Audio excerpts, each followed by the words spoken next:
Tapi apa itu gara-garanya ingin membuat masyarakat itu tenang dengan menyampaikan itu ya 5,12%. Iya, di setiap pemerintahan saya lihat roda pemerintahan kita mau di sebelum presiden termasuk presiden sebelumnya Pak Jokowi itu kan nggak ada kabar buruk. Iya. Tapi realitas di lapangan kan sama-sama kita rasakan. Bisa berbeda kan? Nah, itu artinya tidak ada yang salah di dalam konteks itu. Artinya sekarang Indonesia tetap berjalan sampai usia ke 80. Dengan semua tantangan challenge yang berat ini kan.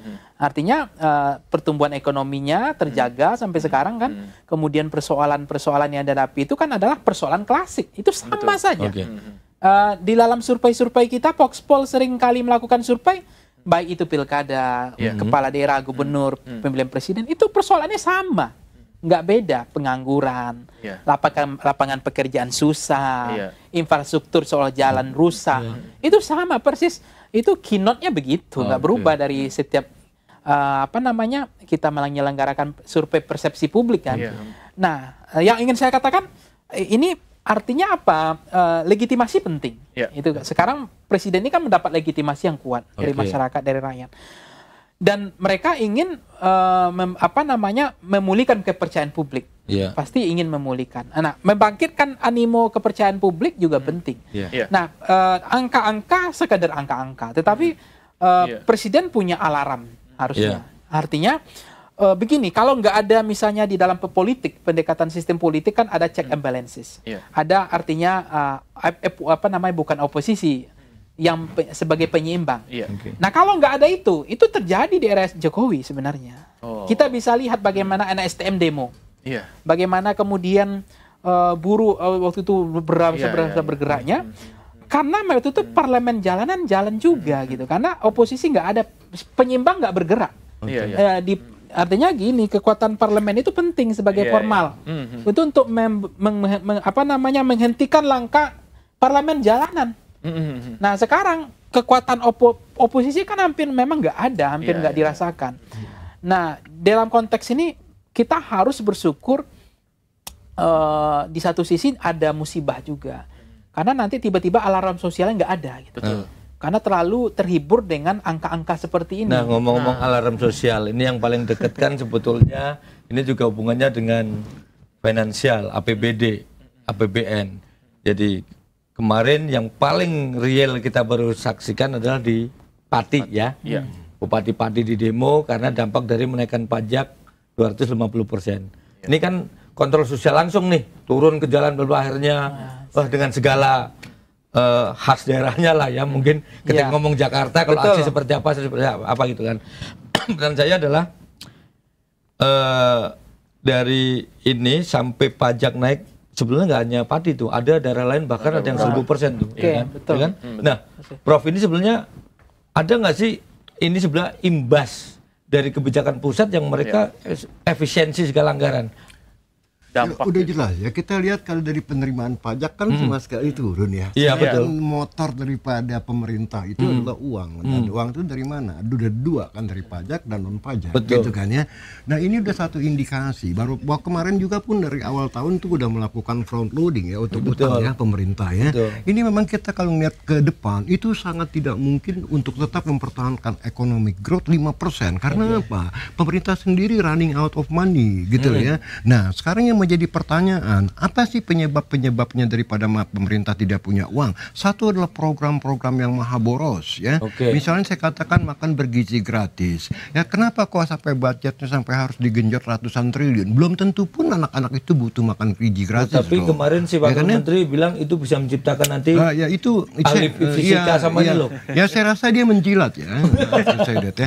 Nah, yang kedua lagi, ya tadi saya katakan anak-anak seperti di kota-kota besar, Jakarta, Bandung, Semarang, they don't care, I believe ya. Yang memang membutuhkan tuh daerah-daerah tertinggal. Nah, dengan sistem kupon, saya sering bilang, itu paling kita perlu 5 triliun. Sementara 300 triliun tadi kita bisa saving untuk membangun infrastruktur dan lain-lain yang menggenjot pertumbuhan ekonomi dan menciptakan lapangan kerja. Itu kan yang paling penting ya. Nah, ini menandakan apa yang terjadi di Pati, ini menandakan ini satu simptom ya yang sangat berbahaya loh. Ya, apa Pak? lihat, kalau sampai pemerintah pusat bilang, oke, ya, setiap daerah sekarang, kabupaten, provinsi harus nyari uang sendiri, sementara mereka tidak tahu nyari uangnya dari mana, ya itulah tadi, pajak ke bumi dan bangunan dinaikin gitu loh ya. Sementara masalahnya adalah daya beli masyarakat secara makro itu sedang drop loh, ya kan? Makanya jangankan sampai ratusan persen, mungkin dinaikin 10% aja mereka bisa meluap loh, ya kan? Nah mereka lagi dalam keadaan satu kebingungan. Nah saya ngelihatnya dari fenomena yang berbeda juga sedikit lebih dalam daripada masalah ekonomi ya. Banyak sekali program-program pemerintah yang menandakan simptom tadi ya, di bawah simptom tadi sebenarnya adalah kepanikan untuk mempertahankan ekonomi 5% sementara budgetnya tidak ada dan tidak ada yang berani mengatakan bahwa program ini program itu tidak masuk akal gitu loh ya. Nah oleh karena itu kan keluar ya kalau kita pakai misalnya kayak kemarin Nusron mengatakan bahwa saya bercanda untuk mengambil alih tanah masyarakat yang 2 tahun itu. Kalau menurut saya, Anda kalau pernah belajar Pak filsafat mungkin Anda bisa pakai psikoanalisisnya Freud loh ya. Itu sesuatu yang mengendap di alam sadarnya sehingga keluar. Alam sadarnya sendiri tertekan ya oleh beban untuk mempertahankan ekonomi, apalagi janji 8%. Dan ini sesuatu yang sangat tidak mungkin gitu loh ya. Berarti optimisme untuk 8% berat ya? Waduh, bukan tidak berat lagi. Saya malah melihat, maaf ya, saya ceteris paribus ya, kalau dengan program pola kerja ya, rancangan APBN seperti ini dan alokasinya tetap seperti ini Mas, yang terjadi adalah sliding down ke bawah 4% dalam 5 tahun ke depan. Waduh. I believe that ya.